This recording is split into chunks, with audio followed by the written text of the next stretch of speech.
বন্ধুসকল আপোনালোকৰ মাজৰ পৰা বহুতে মোক কমেন্ট কৰি কৈছে বা ফোন কৰি বা এসএমএস কৰি কৈছে যে মোৰ প্লে ষ্টৰৰ পৰা এপছ ইনষ্টল নহয় মই এতিয়া কি কৰিম বা কেনেকৈ আমি প্লে ষ্টৰৰ পৰা এপছ ডাউনলোড কৰিব পাৰিম বা ইনষ্টল কৰিব পাৰিম। বন্ধুসকল এইটো প্ৰবলেম অকল আপোনাৰে হোৱা নাই মোৰো হৈছিল আগত কিন্তু মই এইটো সলিউশন বাইৰ কৰিছো আৰু কেনেকৈ প্লে ষ্টৰৰ পৰা এপছ ডাউনলোড কৰিব পাৰিব যদি আপোনালোকৰ প্লে ষ্টৰৰ পৰা এপছ ইনষ্টল নহয় বা ডাউনলোড নহয়। তো হেল্ল বন্ধুসকল মোৰ নাম মালেক মোৰ লগত আছে LilyMaster আৰু মই আছো আপোনাৰ লগত। তো বলক আজিৰ ভিডিওটো আমি আৰম্ভ কৰোঁ আৰু যদি আপোনাৰ মোবাইলৰ প্লে ষ্টৰৰ পৰা যদি এপছ ইনষ্টল নহয় তেতিয়াহ'লে সেই এপছবোৰ কেনেকৈ ইনষ্টল কৰিব পাৰিম তাৰ বিষয়ে আমি আজি আলোচনা কৰিম। বন্ধুসকল এই ভিডিওটো মই নবনালোহেঁতেন কিন্তু বহুতে মোক কমেন্ট কৰি কৈছে বা ফোন কৰি বা এসএমএস কৰি কয় যে মোৰ প্লে ষ্টৰৰ পৰা এপছবোৰ ডাউনলোড নোহোৱা হৈছে বা ইনষ্টল নোহোৱা হৈছে। তো কেনেকৈ এতিয়া আমি প্লে ষ্টৰৰ পৰা এপছ ডাউনলোড কৰিব পাৰিম বা ইনষ্টল কৰিব পাৰিম আৰু সেইবাবে মই ভাবিলোঁ যে প্ৰত্যেকজনকে এনেকৈ যদি মই ফোন কৰি বা এসএমএস কৰি বুজাই দিওঁ তেতিয়াহ'লে বহুত সময় লাগিব সেইবাবে মই এটা ভিডিও বনাই আছোঁ আৰু এই ভিডিওটো চোৱাৰ পিছত আপোনালোকে নিশ্চয় যিবোৰ মোবাইলত প্লে ষ্টৰৰ পৰা এপছ ইনষ্টল নহয় বা ডাউনলোড নহয়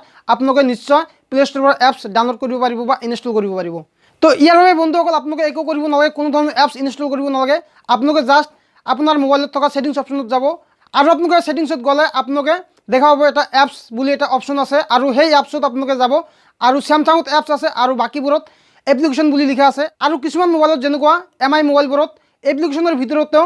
দুই তিনিটা অপশ্যন আছে আৰু আপোনালোকে যদি এমআই মোবাইলবোৰত এপ্লিকেশনত ক্লিক কৰে তেতিয়াহ'লে আপোনালোকে তাতে দুটা বা তিনিটা অপশ্যন দেখা পাব। তাৰে মাজত এটা হ'ল সিস্টেম এপছ আৰু এটা হ'ল ইনষ্টল এপছ। তাৰে আপোনালোকে দুটা অপশ্যনটো চাব আৰু আপোনালোকে যেতিয়া এপছত ক্লিক কৰিব তেতিয়াহ'লে আপোনাৰ মোবাইলত থকা সকলোবোৰ এপ্লিকেশন বা এপছ দেখুৱাই দিব বা শ্ব' হ'ব আৰু শ্ব' হোৱা এপছবোৰৰ মাজৰ পৰা আপোনালোকে প্ৰথমতে গুগল প্লে ষ্টৰটো বাছি উলিয়াব আৰু তাতে ক্লিক কৰিলে আপোনালোকে দেখা পাব যে ষ্টৰ বুলি এটা অপশ্যন আছে আৰু আপোনালোকে যেতিয়া ষ্টৰত ক্লিক কৰিব তেতিয়া আপোনালোকে বাপিনে এটা অপশ্যন দেখা পাব যে মেনেজ ষ্টৰ আৰু মেনেজ ষ্টৰত ক্লিক কৰিলে আপোনালোকে একেবাৰে তলত দেখা পাব যে ক্লিয়াৰ ডাটা।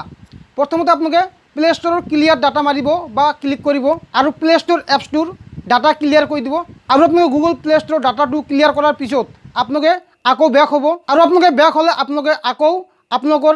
এপছৰ লিষ্ট দেখা পাব আৰু তাৰ মাজৰ পৰা আপোনালোকে গুগল প্লে ছাৰ্ভিচ এপছটো বিচাৰি ল'ব আৰু বিচাৰি লোৱাৰ পিছত আপোনালোকে আগৰ নিচিনাকৈ গুগল প্লে ছাৰ্ভিচত আপোনালোকে ক্লিক কৰিব বা সেই এপছটোত ক্লিক কৰিব আৰু ক্লিক কৰাৰ পিছত আপোনালোকে ষ্টৰত ক্লিক কৰিব। ষ্টৰত ক্লিক কৰাৰ পিছত যদি আপোনালোকে দেখা পায় যে তলতে ক্লিয়াৰ ডাটা আছে তেতিয়াহ'লে আপোনালোকে তাতে ক্লিক কৰিব আৰু যদি তাতে নাথাকে তেতিয়াহ'লে আপোনালোকে ওপৰত আকৌ মেনেজ ষ্টৰত মাৰিব আৰু মেনেজ ষ্টৰত মাৰিলে আপোনালোকে নিশ্চয় তলত দেখা পাব যে ক্লিয়াৰ ডাটা আৰু গুগল প্লে ছাৰ্ভিচৰ ডাটা ক্লিয়াৰ কৰাৰ পিছত আপোনালোকে আকৌ যদি আপোনালোকৰ সন্মুখত আন এটা গুগল প্লে ছাৰ্ভিচ আহে তেতিয়াহ'লে আপোনালোকে সেইটো এপছৰ ডাটা আপোনালোকে ক্লিয়াৰ কৰি দিব। মানে আপোনাৰ মোবাইলত যদি ডুৱেল এপ ছাপোৰ্ট আছে তেতিয়াহ'লে আপোনালোকৰ প্ৰতিটো এপছেই মানে Google play store Google play service বা গুগল ক্ৰম এনেকুৱা যিবোৰ মেইন এপছ আছে সেইবোৰ আপোনালোকে ডাবল দেখা পাব বা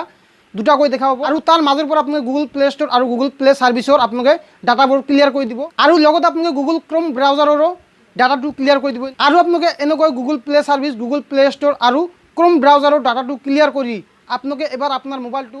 ৰিষ্টাৰ্ট কৰিব বা সুইচ অফ কৰি আৰু এবাৰ অন কৰিব আৰু ইয়াৰ পিছত আপোনালোকে গুগল প্লে ষ্টৰৰ পৰা যিকোনো এটা এপছ ইনষ্টল কৰি চাব তেতিয়া আপোনালোকৰ নিশ্চয় এপছটো ইনষ্টল হ'ব বা ডাউনলোড হ'ব। তো বন্ধুসকল আপোনালোকে নিশ্চয় গম পালে যে গুগল প্লে ষ্টৰৰ পৰা যদি আপোনাৰ এপছ ইনষ্টল নহয় বা ডাউনলোড নহয় তেতিয়াহ'লে আপোনালোকে গুগল প্লে ষ্টৰ বা গুগল এপছৰ পৰা কেনেকৈ এপছ ইনষ্টল কৰিব বা ডাউনলোড কৰিব।